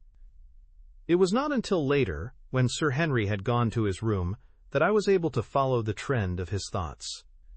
He led me back into the banqueting hall, his bedroom candle in his hand, and he held it up against the time-stained portrait on the wall. "Do you see anything there?" I looked at the broad-plumed hat, the curling love locks, the white lace collar, and the straight, severe face which was framed between them. It was not a brutal countenance, but it was prim, hard, and stern, with a firm-set, thin-lipped mouth and a coldly intolerant eye. "Is it like anyone you know?" "There is something of Sir Henry about the jaw. Just a suggestion, perhaps. But wait an instant." He stood upon a chair, and, holding up the light in his left hand, he curved his right arm over the broad hat and round the long ringlets. "Good heavens!" I cried in amazement. The face of Stapleton had sprung out of the canvas. "Ha! You see it now. My eyes have been trained to examine faces and not their trimmings. It is the first quality of a criminal investigator that he should see through a disguise. But this is marvelous. It might be his portrait." "Yes, it is an interesting instance of a throwback, which appears to be both physical and spiritual. A study of family portraits is enough to convert a man to the doctrine of reincarnation. The fellow is a Baskerville, that is evident." "With designs upon the succession." "Exactly. This chance of the picture has supplied us with one of our most obvious missing links. We have him, Watson. We have him, and I dare swear that before tomorrow night he will be fluttering in our net as helpless as one of his own butterflies. A pin, a cork, and a card, and we add him to the Baker Street collection." He burst into one of his rare fits of laughter as he turned away from the picture. I have not heard him laugh often, and it has always boded ill to somebody. I was up betimes in the morning, but Holmes was afoot earlier still, for I saw him as I dressed, coming up the drive. "Yes, we should have a full day today," he remarked, and he rubbed his hands with the joy of action. "The nets are all in place, and the drag is about to begin. We'll know before the day is out whether we have caught our big, lean-jawed pike, or whether he has got through the meshes. Have you been on the moor already?" "I have sent a report from Grimpen to Princetown as to the death of Selden. I think I can promise that none of you will be troubled in the matter, and I have also communicated with my faithful Cartwright, who would certainly have pined away at the door of my hut as a dog does at his master's grave, if I had not set his mind at rest about my safety." "What is the next move?" "To see Sir Henry. Ah, here he is." "Good morning, Holmes," said the baronet. "You look like a general who is planning a battle with his chief of the staff." "That is the exact situation. Watson was asking for orders." "And so do I." "Very good. You are engaged, as I understand, to dine with our friends the Stapletons tonight. I hope that you will come also. They are very hospitable people, and I am sure that they would be very glad to see you. I fear that Watson and I must go to London." "To London?" "Yes, I think that we should be more useful there at the present juncture." The baronet's face perceptibly lengthened. "I hoped that you were going to see me through this business. The hall and the moor are not very pleasant places when one is alone." "My dear fellow, you must trust me implicitly and do exactly what I tell you. You can tell your friends that we should have been happy to have come with you, but that urgent business required us to be in town. We hope very soon to return to Devonshire. Will you remember to give them that message?" "If you insist upon it." "There is no alternative, I assure you." I saw by the baronet's clouded brow that he was deeply hurt by what he regarded as our desertion. "When do you desire to go?" he asked coldly. "Immediately after breakfast. We will drive in to Coombe Tracey, but Watson will leave his things as a pledge that he will come back to you. Watson, you will send a note to Stapleton to tell him that you regret that you cannot come." "I have a good mind to go to London with you," said the baronet. "Why should I stay here alone?" "Because it is your post of duty. Because you gave me your word that you would do as you were told, and I tell you to stay." "All right, then. I'll stay. One more direction. I wish you to drive to Narrated House. Send back your trap, however, and let them know that you intend to walk home." "To walk across the moor?" "Yes. But that is the very thing which you have so often cautioned me not to do. This time you may do it with safety. If I had not every confidence in your nerve and courage, I would not suggest it, but it is essential that you should do it. Then I will do it. And as you value your life, do not go across the moor in any direction save along the straight path which leads from Narrated House to the Grimpen Road, and is your natural way home. I will do just what you say." "Very good. I should be glad to get away as soon after breakfast as possible so as to reach London in the afternoon." I was much astounded by this program, though I remembered that Holmes had said to Stapleton on the night before that his visit would terminate next day. It had not crossed my mind, however, that he would wish me to go with him, nor could I understand how we could both be absent at a moment which he himself declared to be critical. There was nothing for it, however, but implicit obedience. So we bade good-bye to our rueful friend, and a couple of hours afterwards we were at the station of Coombe Tracey and had dispatched the trap upon its return journey. A small boy was waiting upon the platform. "Any orders, sir?" "You will take this train to town, Cartwright. The moment you arrive, you will send a wire to Sir Henry Baskerville in my name, to say that if he finds the pocket-book which I have dropped, he is to send it by registered post to Baker Street." "Yes, sir, and ask at the station office if there is a message for me." The boy returned with a telegram, which Holmes handed to me. It ran, "Wire received. Coming down with unsigned warrant. Arrive 5:40. Lestrade." That is in answer to mine of this morning. He is the best of the professionals, I think, and we may need his assistance. Now, Watson, I think that we cannot employ our time better than by calling upon your acquaintance, Mrs. Laura Lyons. His plan of campaign was beginning to be evident. He would use the baronet in order to convince the Stapletons that we were really gone, while we should actually return at the instant when we were likely to be needed. That telegram from London, if mentioned by Sir Henry to the Stapletons, must remove the last suspicions from their minds. Already I seem to see our nets drawing closer around that lean-jawed pike. Mrs. Laura Lyons was in her office, and Sherlock Holmes opened his interview with a frankness and directness which considerably amazed her. "I am investigating the circumstances which attended the death of the late Sir Charles Baskerville," said he. "My friend here, Dr. Watson, has informed me of what you have communicated and also of what you have withheld in connection with that matter." "What have I withheld?" she asked defiantly. "You have confessed that you asked Sir Charles to be at the gate at 10 o'clock. We know that that was the place and hour of his death. You have withheld what the connection is between these events. There is no connection. In that case, the coincidence must indeed be an extraordinary one, but I think that we shall succeed in establishing a connection after all. I wish to be perfectly frank with you, Mrs. Lyons. We regard this case as one of murder, and the evidence may implicate not only your friend Mr. Stapleton, but his wife as well." The lady sprang from her chair. "His wife!" she cried. "The fact is no longer a secret. The person who has passed for his sister is really his wife." Mrs. Lyons had resumed her seat. Her hands were grasping the arms of her chair, and I saw that the pink nails had turned white with the pressure of her grip. "His wife!" she said again. "His wife! He is not a married man." Sherlock Holmes shrugged his shoulders. "Prove it to me. Prove it to me. And if you can do so—" The fierce flash of her eyes said more than any words. "I have come prepared to do so," said Holmes, drawing several papers from his pocket. "Here is a photograph of the couple taken in York 4 years ago. It is endorsed Mr. and Mrs. Vandeleur, but you will have no difficulty in recognizing him, and her also, if you know her by sight. Here are 3 written descriptions by trustworthy witnesses of Mr. and Mrs. Vandeleur, who at that time kept St. Oliver's private school. Read them and see if you can doubt the identity of these people." She glanced at them and then looked up at us with the set, rigid face of a desperate woman. "Mr. Holmes," she said, "this man had offered me marriage on condition that I could get a divorce from my husband. He has lied to me, the villain, in every conceivable way. Not one word of truth has he ever told me. And why? Why? I imagined that all was for my own sake, but now I see that I was never anything but a tool in his hands.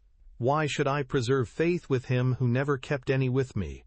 Why should I try to shield him from the consequences of his own wicked acts? Ask me what you like, and there is nothing which I shall hold back. One thing I swear to you, and that is that when I wrote the letter I never dreamed of any harm to the old gentleman, who had been my kindest friend."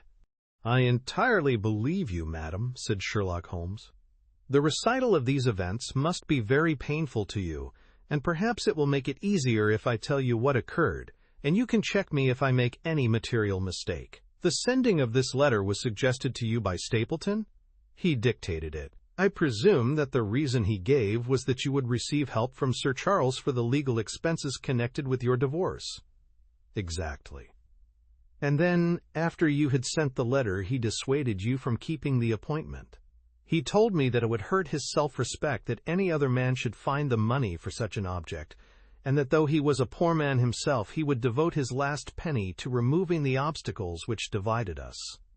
He appears to be a very consistent character. And then you heard nothing until you read the reports of the death in the paper? No." "And he made you swear to say nothing about your appointment with Sir Charles?" "He did. He said that the death was a very mysterious one, and that I should certainly be suspected if the facts came out. He frightened me into remaining silent." "Quite so, but you had your suspicions." She hesitated and looked down. "I knew him," she said, "but if he had kept faith with me, I should always have done so with him." "I think that on the whole you have had a fortunate escape," said Sherlock Holmes. "You have had him in your power, and he knew it. And yet you are alive. You have been walking for some months very near to the edge of a precipice. We must wish you good morning now, Mrs. Lyons, and it is probable that you will very shortly hear from us again." "Our case becomes rounded off, and difficulty after difficulty thins away in front of us," said Holmes, as we stood waiting for the arrival of the express from town. "I shall soon be in the position of being able to put into a single connected narrative one of the most singular and sensational crimes of modern times. Students of criminology will remember the analogous incidents in Godno, in Little Russia, in the year '66, and of course there are the Anderson murders in North Carolina. But this case possesses some features which are entirely its own. Even now we have no clear case against this very wily man, but I shall be very much surprised if it is not clear enough before we go to bed this night." The London express came roaring into the station, and a small, wiry bulldog of a man had sprung from a first-class carriage. We all three shook hands, and I saw at once from the reverential way in which Lestrade gazed at my companion that he had learned a good deal since the days when they had first worked together. I could well remember the scorn which the theories of the reasoner used then to excite in the practical man. "Anything good?" he asked. "The biggest thing for years," said Holmes. "We have 2 hours before we need think of starting. I think we might employ it in getting some dinner, and then, Lestrade, we will take the London fog out of your throat by giving you a breath of the pure night air of Dartmoor. Never been there? Ah, well, I don't suppose you will forget your first visit." Chapter 14. The Hound of the Baskervilles. One of Sherlock Holmes's defects, if indeed one may call it a defect, was that he was exceedingly loath to communicate his full plans to any other person until the instant of their fulfillment. Partly it came no doubt from his own masterful nature, which loved to dominate and surprise those who were around him. Partly also from his professional caution, which urged him never to take any chances. The result, however, was very trying for those who were acting as his agents and assistants. I had often suffered under it, but never more so than during that long drive in the darkness. The great ordeal was in front of us. At last we were about to make our final effort, and yet Holmes had said nothing, and I could only surmise what his course of action would be. My nerves thrilled with anticipation, when at last the cold wind upon our faces and the dark, void spaces on either side of the narrow road told me that we were back upon the moor once again. Every stride of the horses and every turn of the wheels was taking us nearer to our supreme adventure. Our conversation was hampered by the presence of the driver of the hired wagonette, so that we were forced to talk of trivial matters when our nerves were tense with emotion and anticipation. It was a relief to me, after that unnatural restraint, when we at last passed Franklin's house and knew that we were drawing near to the hall and to the scene of action. We did not drive up to the door, but got down near the gate of the avenue. The wagonette was paid off and ordered to return to Coombe Tracey forthwith, while we started to walk to Narrated House. "Are you armed, Lestrade?" The little detective smiled. "As long as I have my trousers, I have a hip pocket. And as long as I have my hip pocket, I have something in it." "Good. My friend and I are also ready for emergencies. You're mighty close about this affair, Mr. Holmes. What's the game now?" "A waiting game." "My word, it does not seem a very cheerful place," said the detective with a shiver, glancing round him at the gloomy slopes of the hill and at the huge lake of fog which lay over the Grimpen Mire. "I see the lights of a house ahead of us. That is Narrated House and the end of our journey. I must request you to walk on tiptoe and not to talk above a whisper." We moved cautiously along the track as if we were bound for the house, but Holmes halted us when we were about 200 yards from it. "This will do," said he. "These rocks upon the right make an admirable screen." "We are to wait here?" "Yes, we shall make our little ambush here. Get into this hollow, Lestrade. You have been inside the house, have you not, Watson? Can you tell the position of the rooms? What are those latticed windows at this end?" "I think they are the kitchen windows." "And the one beyond, which shines so brightly?" "That is certainly the dining room." "The blinds are up. You know the lie of the land best. Creep forward quietly and see what they are doing. But for heaven's sake, don't let them know that they are watched." I tiptoed down the path and stooped behind the low wall which surrounded the stunted orchard. Creeping in its shadow, I reached a point whence I could look straight through the uncurtained window. There were only 2 men in the room, Sir Henry and Stapleton. They sat with their profiles towards me on either side of the round table. Both of them were smoking cigars, and coffee and wine were in front of them. Stapleton was talking with animation, but the baronet looked pale and distrait. Perhaps the thought of that lonely walk across the ill-omened moor was weighing heavily upon his mind. As I watched them, Stapleton rose and left the room, while Sir Henry filled his glass again and leaned back in his chair, puffing at his cigar. I heard the creak of a door and the crisp sound of boots upon gravel. The steps passed along the path on the other side of the wall under which I crouched. Looking over, I saw the naturalist pause at the door of an outhouse in the corner of the orchard. A key turned in a lock, and as he passed in there was a curious scuffling noise from within. He was only a minute or so inside, and then I heard the key turn once more and he passed me and re-entered the house. I saw him rejoin his guest, and I crept quietly back to where my companions were waiting to tell them what I had seen. "You say, Watson, that the lady is not there?" Holmes asked when I had finished my report. "No. Where can she be, then, since there is no light in any other room except the kitchen?" "I cannot think where she is. I have said that over the great Grimpen Mire there hung a dense white fog. It was drifting slowly in our direction, and banked itself up like a wall on that side of us, low but thick and well-defined. The moon shone on it, and it looked like a great shimmering ice field, with the heads of the distant tors as rocks borne upon its surface." Holmes's face was turned towards it, and he muttered impatiently as he watched its sluggish drift. "It's moving towards us, Watson." "Is that serious?" "Very serious indeed. The one thing upon earth which could have disarranged my plans. He can't be very long now. It is already 10 o'clock. Our success and even his life may depend upon his coming out before the fog is over the path." The night was clear and fine above us. The stars shone cold and bright, while a half-moon bathed the whole scene in a soft, uncertain light. Before us lay the dark bulk of the house, its serrated roof and bristling chimneys hard outlined against the silver-spangled sky. Broad bars of golden light from the lower windows stretched across the orchard and the moor. One of them was suddenly shut off. The servants had left the kitchen. There only remained the lamp in the dining room where the two men, the murderous host and the unconscious guest, still chatted over their cigars. Every minute, that white, woolly plain which covered one half of the moor was drifting closer and closer to the house.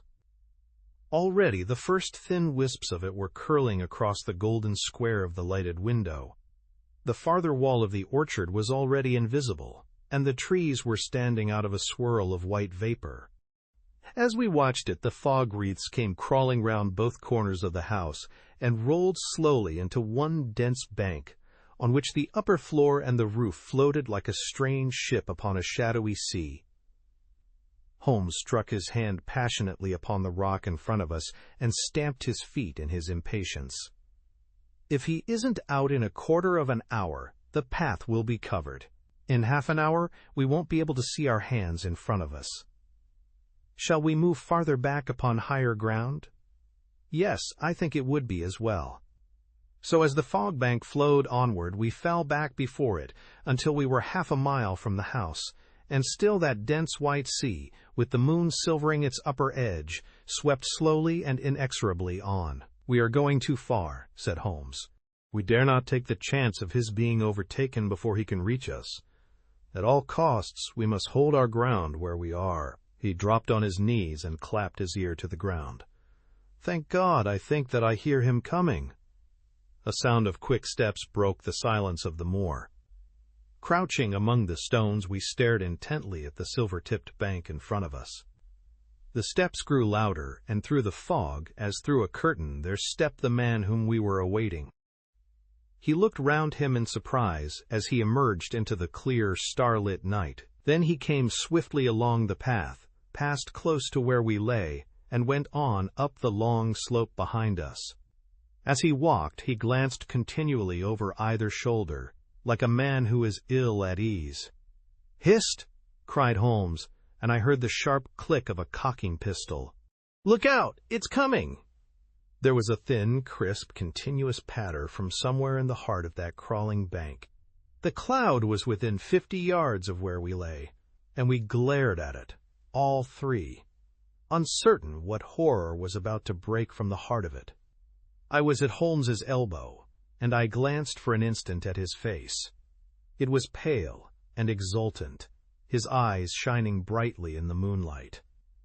But suddenly they started forward in a rigid, fixed stare, and his lips parted in amazement. At the same instant, Lestrade gave a yell of terror and threw himself face downward upon the ground. I sprang to my feet, my inert hand grasping my pistol, my mind paralyzed by the dreadful shape which had sprung out upon us from the shadows of the fog. A hound it was, an enormous coal-black hound, but not such a hound as mortal eyes have ever seen. Fire burst from its open mouth, its eyes glowed with a smoldering glare, its muzzle and hackles and dewlap were outlined in flickering flame. Never in the delirious dream of a disordered brain could anything more savage, more appalling, more hellish be conceived than that dark form and savage face which broke upon us out of the wall of fog. With long bounds the huge black creature was leaping down the track, following hard upon the footsteps of our friend. So paralyzed were we by the apparition that we allowed him to pass before we had recovered our nerve. Then Holmes and I both fired together, and the creature gave a hideous howl, which showed that one at least had hit him. He did not pause, however, but bounded onward. Far away on the path we saw Sir Henry looking back, his face white in the moonlight, his hands raised in horror, glaring helplessly at the frightful thing which was hunting him down. But that cry of pain from the hound had blown all our fears to the winds. If he was vulnerable, he was mortal, and if we could wound him, we could kill him. Never have I seen a man run as Holmes ran that night. I am reckoned fleet of foot, but he outpaced me as much as I outpaced the little professional. In front of us, as we flew up the track, we heard scream after scream from Sir Henry and the deep roar of the hound. I was in time to see the beast spring upon its victim, hurl him to the ground, and worry at his throat. But the next instant Holmes had emptied 5 barrels of his revolver into the creature's flank. With a last howl of agony and a vicious snap in the air, it rolled upon its back, 4 feet pawing furiously, and then fell limp upon its side. I stooped, panting, and pressed my pistol to the dreadful, shimmering head, but it was useless to press the trigger. The giant hound was dead. Sir Henry lay insensible where he had fallen. We tore away his collar, and Holmes breathed a prayer of gratitude when we saw that there was no sign of a wound, and that the rescue had been in time. Already our friend's eyelids shivered, and he made a feeble effort to move. Lestrade thrust his brandy flask between the baronet's teeth, and 2 frightened eyes were looking up at us. "My God," he whispered. "What was it? What, in heaven's name, was it?" "It's dead, whatever it is," said Holmes. "We've laid the family ghost once and forever." In mere size and strength, it was a terrible creature which was lying stretched before us. It was not a pure bloodhound, and it was not a pure mastiff, but it appeared to be a combination of the two, gaunt, savage, and as large as a small lioness. Even now, in the stillness of death, the huge jaws seemed to be dripping with a bluish flame, and the small, deep-set, cruel eyes were ringed with fire. I placed my hand upon the glowing muzzle, and as I held them up, my own fingers smoldered and gleamed in the darkness. "Phosphorus," I said. "A cunning preparation of it," said Holmes, sniffing at the dead animal. "There is no smell which might have interfered with his power of scent. We owe you a deep apology, Sir Henry, for having exposed you to this fright. I was prepared for a hound, but not for such a creature as this, and the fog gave us little time to receive him. You have saved my life. Having first endangered it, are you strong enough to stand? Give me another mouthful of that brandy, and I shall be ready for anything. So, now, if you will help me up, what do you propose to do?" "To leave you here. You are not fit for further adventures tonight. If you will wait, one or other of us will go back with you to the hall." He tried to stagger to his feet, but he was still ghastly pale and trembling in every limb. We helped him to a rock, where he sat shivering with his face buried in his hands. "We must leave you now," said Holmes. "The rest of our work must be done, and every moment is of importance. We have our case, and now we only want our man. It's 1,000 to 1 against our finding him at the house," he continued, as we retraced our steps swiftly down the path.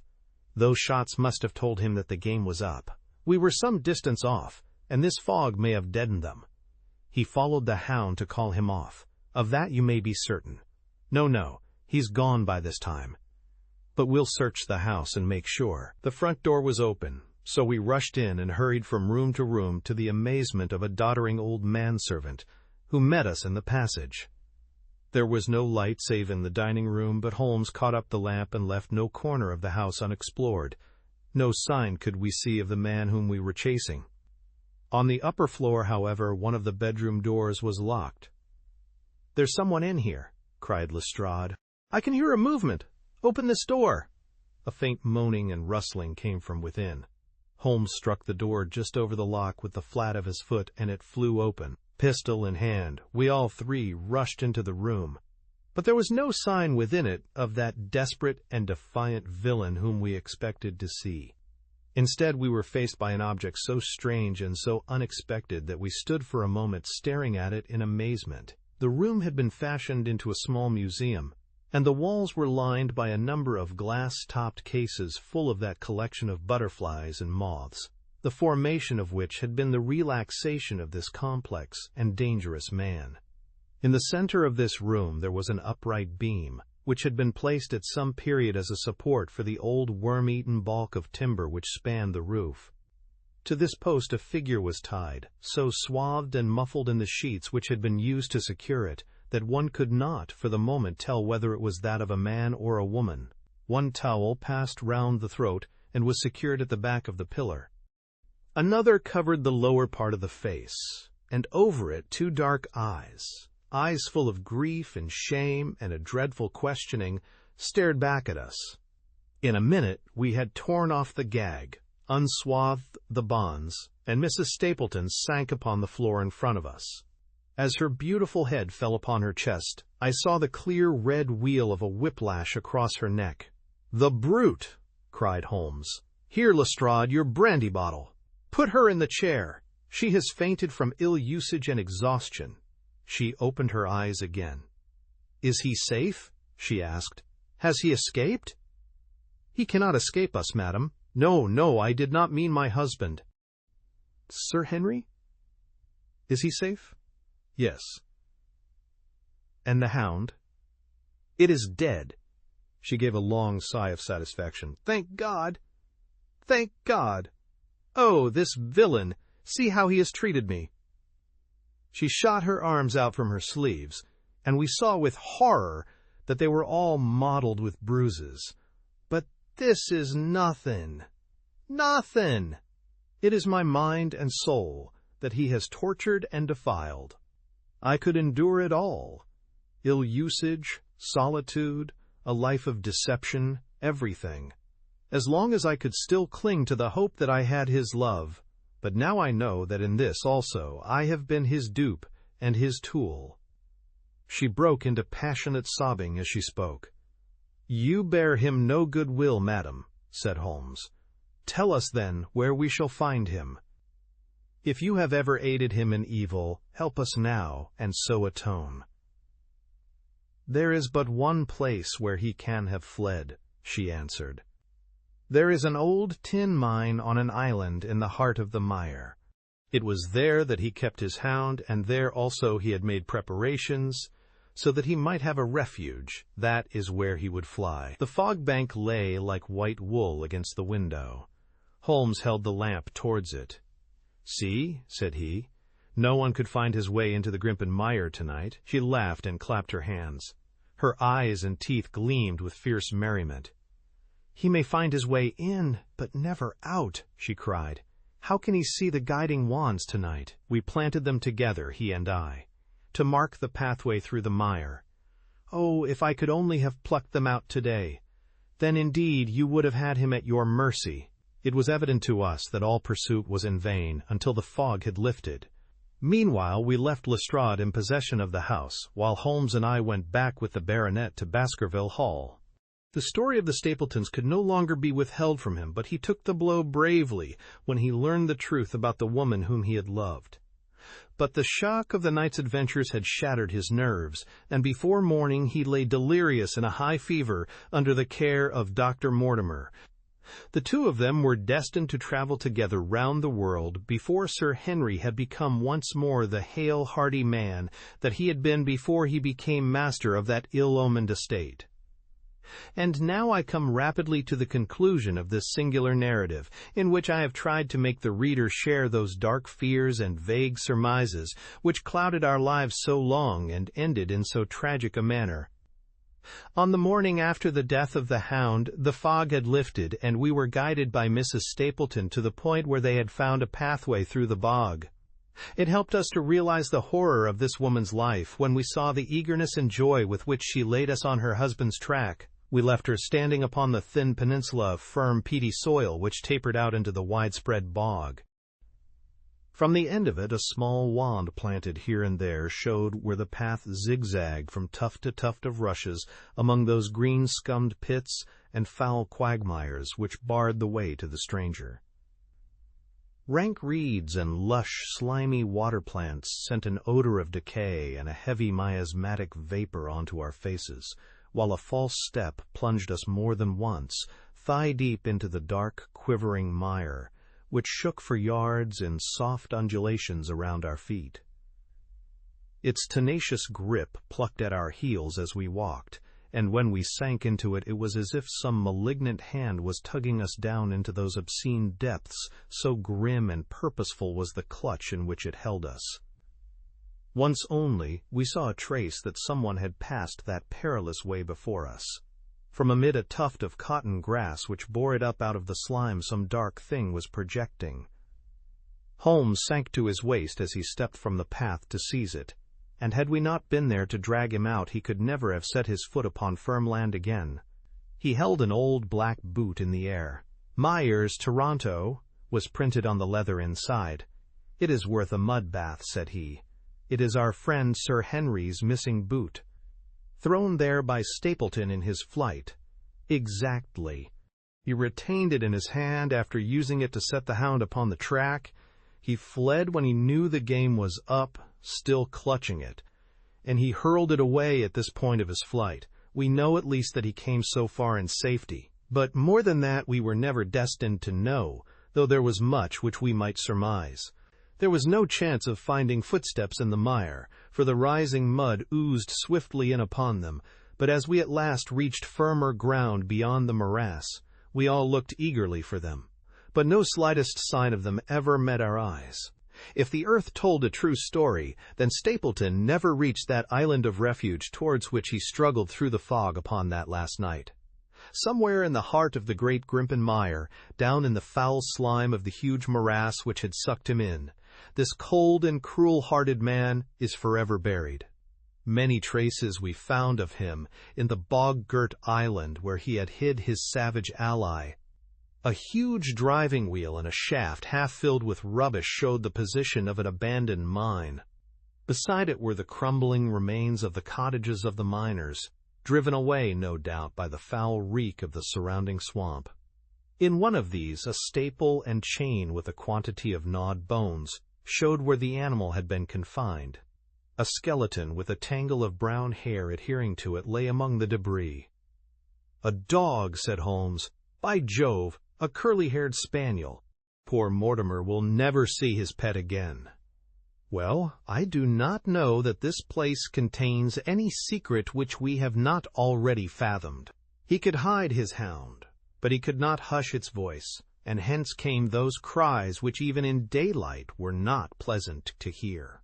On an emergency he could keep the hound in the outhouse at Merripit, but it was always a risk, and it was only on the supreme day, which he regarded as the end of all his efforts, that he dared do it. This paste in the tin is no doubt the luminous mixture with which the creature was daubed. It was suggested, of course, by the story of the family hellhound, and by the desire to frighten old Sir Charles to death.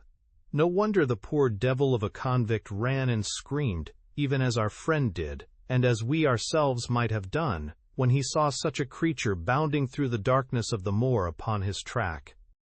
It was a cunning device, for, apart from the chance of driving your victim to his death, what peasant would venture to inquire too closely into such a creature, should he get sight of it, as many have done upon the moor? I said it in London, Watson, and I say it again now, that never yet have we helped to hunt down a more dangerous man than he who is lying yonder. He swept his long arm towards the huge mottled expanse of green-splotched bog which stretched away until it merged into the russet slopes of the moor. Chapter 15. A Retrospection. It was the end of November, and Holmes and I sat, upon a raw and foggy night, on either side of a blazing fire in our sitting-room in Baker Street. Since the tragic upshot of our visit to Devonshire, he had been engaged in two affairs of the utmost importance, in the first of which he had exposed the atrocious conduct of Colonel Upwood in connection with the famous card scandal of the Nonpareil Club, while in the second he had defended the unfortunate Madame Montpensier from the charge of murder which hung over her in connection with the death of her stepdaughter, Mademoiselle Carrere, the young lady who, as it will be remembered, was found 6 months later alive and married in New York. My friend was in excellent spirits over the success which had attended a succession of difficult and important cases, so that I was able to induce him to discuss the details of the Baskerville mystery. I had waited patiently for the opportunity, for I was aware that he would never permit cases to overlap, and that his clear and logical mind would not be drawn from its present work to dwell upon memories of the past. Sir Henry and Dr. Mortimer were, however, in London, on their way to that long voyage which had been recommended for the restoration of his shattered nerves. They had called upon us that very afternoon, so that it was natural that the subject should come up for discussion. "The whole course of events," said Holmes, "from the point of view of the man who called himself Stapleton, was simple and direct, although to us, who had no means in the beginning of knowing the motives of his actions and could only learn part of the facts, it all appeared exceedingly complex. I have had the advantage of 2 conversations with Mrs. Stapleton, and the case has now been so entirely cleared up that I am not aware that there is anything which has remained a secret to us. You will find a few notes upon the matter under the heading B in my indexed list of cases. Perhaps you would kindly give me a sketch of the course of events from memory. Certainly, though I cannot guarantee that I carry all the facts in my mind. Intense mental concentration has a curious way of blotting out what has passed. The barrister who has his case at his fingers' ends and is able to argue with an expert upon his own subject finds that a week or 2 of the courts will drive it all out of his head once more. So each of my cases displaces the last, and Mademoiselle Carrère has blurred my recollection of Baskerville Hall. Tomorrow some other little problem may be submitted to my notice, which will in turn dispossess the fair French lady and the infamous Upwood. So far as the case of the Hound goes, however, I will give you the course of events as nearly as I can, and you will suggest anything which I may have forgotten. My inquiries show beyond all question that the family portrait did not lie, and that this fellow was indeed a Baskerville. He was a son of that Roger Baskerville, the younger brother of Sir Charles, who fled with a sinister reputation to South America, where he was said to have died unmarried. He did, as a matter of fact, marry, and had 1 child, this fellow, whose real name is the same as his father's. He married Beryl Garcia, one of the beauties of Costa Rica, and having purloined a considerable sum of public money, he changed his name to Vandeleur and fled to England, where he established a school in the east of Yorkshire.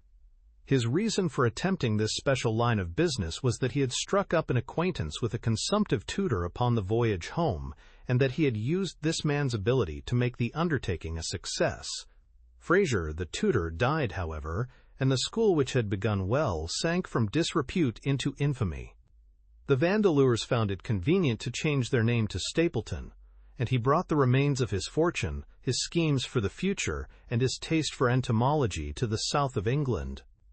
I learned at the British Museum that he was a recognized authority upon the subject, and that the name of Vandeleur has been permanently attached to a certain moth which he had, in his Yorkshire days, been the first to describe. We now come to that portion of his life which has proved to be of such intense interest to us.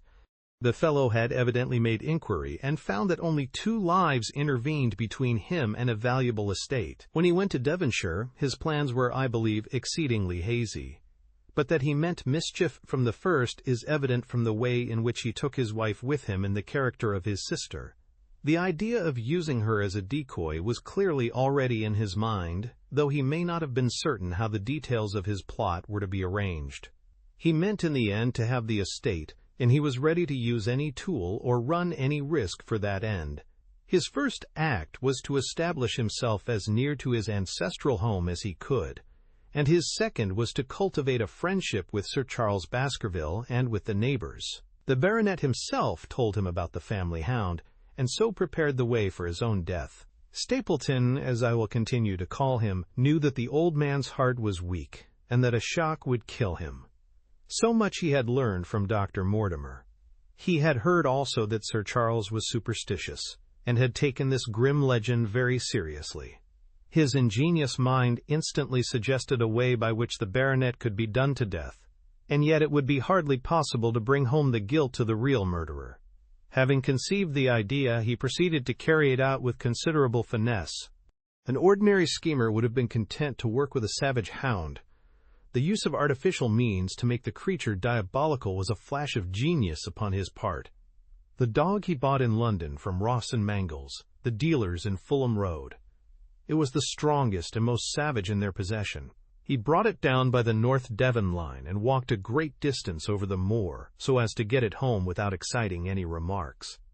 He had already on his insect hunts learned to penetrate the Grimpen mire, and so had found a safe hiding place for the creature. Here he kennelled it and waited his chance. But it was some time coming. The old gentleman could not be decoyed outside of his grounds at night. Several times Stapleton lurked about with his hound, but without avail. It was during these fruitless quests that he, or rather his ally, was seen by peasants, and that the legend of the demon dog received a new confirmation. He had hoped that his wife might lure Sir Charles to his ruin, but here she proved unexpectedly independent. She would not endeavor to entangle the old gentleman in a sentimental attachment which might deliver him over to his enemy. Threats and even, I am sorry to say, blows refused to move her. She would have nothing to do with it, and for a time Stapleton was at a deadlock. He found a way out of his difficulties through the chance that Sir Charles, who had conceived a friendship for him, made him the minister of his charity, in the case of this unfortunate woman, Mrs. Di Plasquid, Laura Lyons. By representing himself as a single man, he acquired complete influence over her, and he gave her to understand that in the event of her obtaining a divorce from her husband, he would marry her. His plans were suddenly brought to a head by his knowledge that Sir Charles was about to leave the hall on the advice of Dr. Mortimer, with whose opinion he himself pretended to coincide. He must act at once, or his victim might get beyond his power. He therefore put pressure upon Mrs. Lyons to write this letter, imploring the old man to give her an interview on the evening before his departure for London. He then, by a specious argument, prevented her from going, and so had the chance for which he had waited. Driving back in the evening from Coombe Tracey, he was in time to get his hound, to treat it with his infernal paint, and to bring the beast round to the gate at which he had reason to expect that he would find the old gentleman waiting. The dog, incited by its master, sprang over the wicket gate and pursued the unfortunate baronet, who fled screaming down the yew alley. In that gloomy tunnel it must indeed have been a dreadful sight to see that huge black creature, with its flaming jaws and blazing eyes, bounding after its victim. He fell dead at the end of the alley from heart disease and terror. The hound had kept upon the grassy border while the baronet had run down the path so that no track but the man's was visible. On seeing him lying still, the creature had probably approached to sniff at him, but finding him dead had turned away again. It was then that it left the print which was actually observed by Dr. Mortimer. The hound was called off and hurried away to its lair in the Grimpen Mire, and a mystery was left which puzzled the authorities, alarmed the countryside, and finally brought the case within the scope of our observation. So much for the death of Sir Charles Baskerville. You perceive the devilish cunning of it, for really it would be almost impossible to make a case against the real murderer. His only accomplice was one who could never give him away, and the grotesque, inconceivable nature of the device only served to make it more effective. Both of the women concerned in the case, Mrs. Stapleton and Mrs. Laura Lyons, were left with a strong suspicion against Stapleton. Mrs. Stapleton knew that he had designs upon the old man, and also of the existence of the hound. Mrs. Lyons knew neither of these things, but had been impressed by the death occurring at the time of an uncancelled appointment, which was only known to him. However, both of them were under his influence, and he had nothing to fear from them. The first half of his task was successfully accomplished, but the more difficult still remained. It is possible that Stapleton did not know of the existence of an heir in Canada. In any case, he would very soon learn it from his friend Dr. Mortimer, and he was told by the latter all details about the arrival of Henry Baskerville. Stapleton's first idea was that this young stranger from Canada might possibly be done to death in London without coming down to Devonshire at all. He distrusted his wife ever since she had refused to help him in laying a trap for the old man, and he dared not leave her long out of his sight for fear he should lose his influence over her. It was for this reason that he took her to London with him. They lodged, I find, at the Mexborough Private Hotel in Craven Street, which was actually one of those called upon by my agent in search of evidence. Here he kept his wife imprisoned in her room while he, disguised in a beard, followed Dr. Mortimer to Baker Street, and afterwards to the station and to the Northumberland Hotel. His wife had some inkling of his plans, but she had such a fear of her husband, a fear founded upon brutal ill-treatment, that she dare not write to warn the man whom she knew to be in danger. If the letter should fall into Stapleton's hands, her own life would not be safe. Eventually, as we know, she adopted the expedient of cutting out the words which would form the message, and addressing the letter in a disguised hand. It reached the baronet, and gave him the first warning of his danger.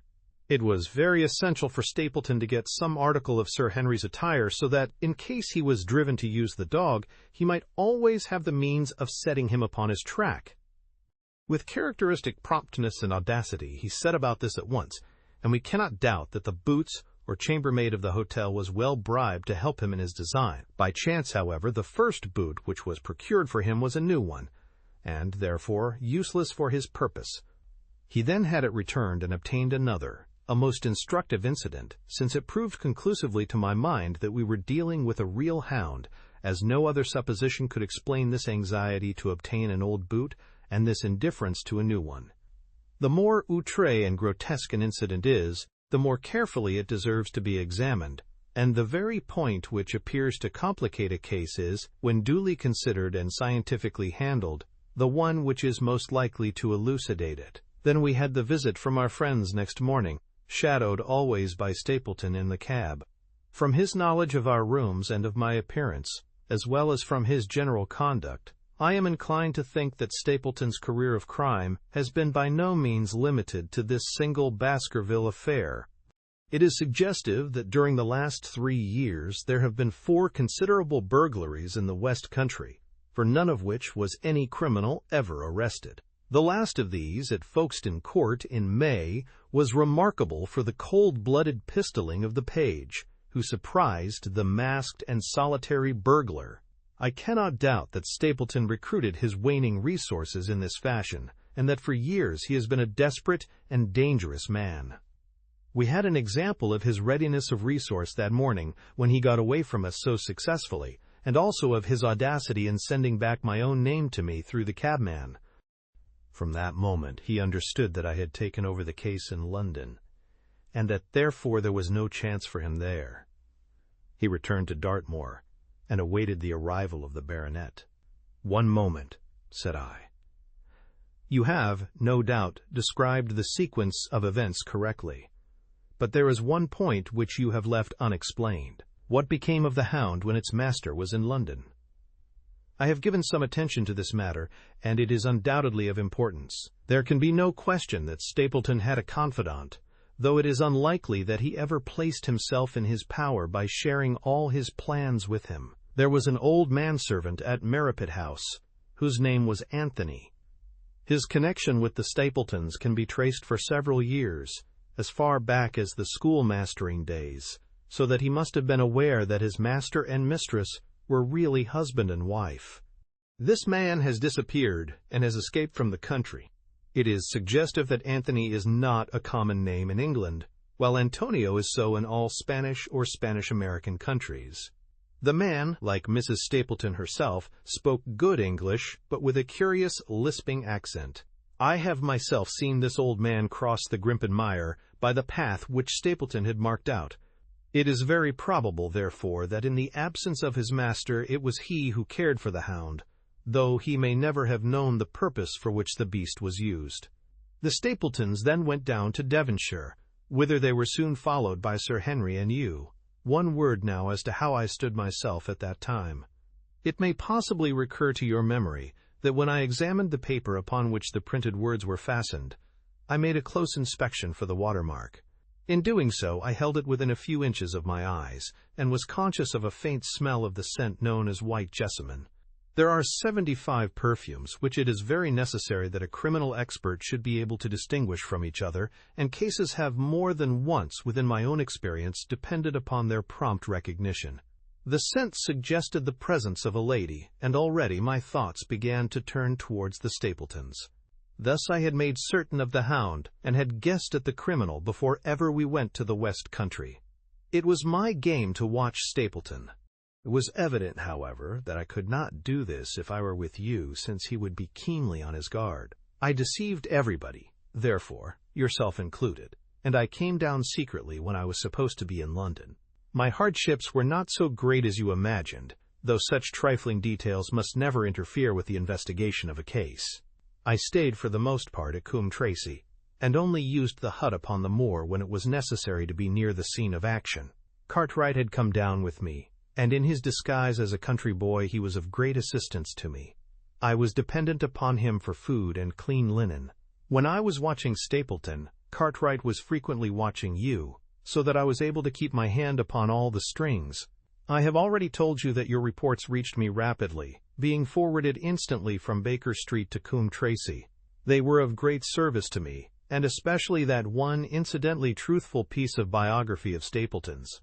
I was able to establish the identity of the man and the woman, and knew at last exactly how I stood.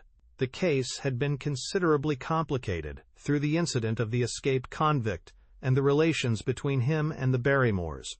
This also you cleared up in a very effective way, though I had already come to the same conclusions from my own observations. By the time that you discovered me upon the moor, I had a complete knowledge of the whole business, but I had not a case which could go to a jury. Even Stapleton's attempt upon Sir Henry that night, which ended in the death of the unfortunate convict, did not help us much in proving murder against our man. There seemed to be no alternative but to catch him red-handed, and to do so we had to use Sir Henry alone and apparently unprotected as a bait. We did so, and at the cost of a severe shock to our client, we succeeded in completing our case and driving Stapleton to his destruction. That Sir Henry should have been exposed to this is, I must confess, a reproach to my management of the case, but we had no means of foreseeing the terrible and paralyzing spectacle which the beast presented, nor could we predict the fog which enabled him to burst upon us at such short notice. We succeeded in our object at a cost which both the specialist and Dr. Mortimer assure me will be a temporary one. A long journey may enable our friend to recover not only from his shattered nerves, but also from his wounded feelings. His love for the lady was deep and sincere, and to him the saddest part of all this black business was that he should have been deceived by her. It only remains to indicate the part which she had played throughout. There can be no doubt that Stapleton exercised an influence over her which may have been love or may have been fear, or very possibly both, since they are by no means incompatible emotions.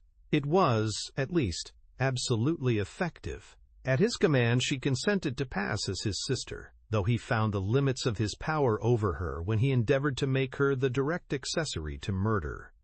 She was ready to warn Sir Henry so far as she could without implicating her husband, and again she tried to do so. Stapleton himself seems to have been capable of jealousy, and when he saw the baronet paying court to the lady, even though it was part of his own plan, still he could not help interrupting with a passionate outburst which revealed the fiery soul which his self-contained manner so cleverly concealed. By encouraging the intimacy, he made it certain that Sir Henry would frequently come to Merripit House, and that he would sooner or later get the opportunity which he desired. On the day of the crisis, however, his wife turned suddenly against him.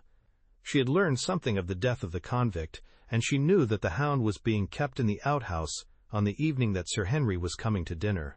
She taxed her husband with his intended crime, and a furious scene followed in which he showed her for the first time that she had a rival in his love. Her fidelity turned in an instant to bitter hatred, and he saw that she would betray him.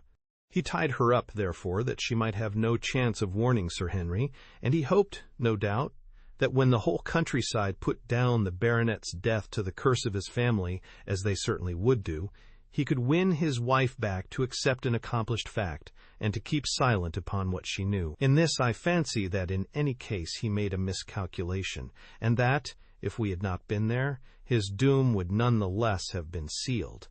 A woman of Spanish blood does not condone such an injury so lightly. And now, my dear Watson, without referring to my notes, I cannot give you a more detailed account of this curious case.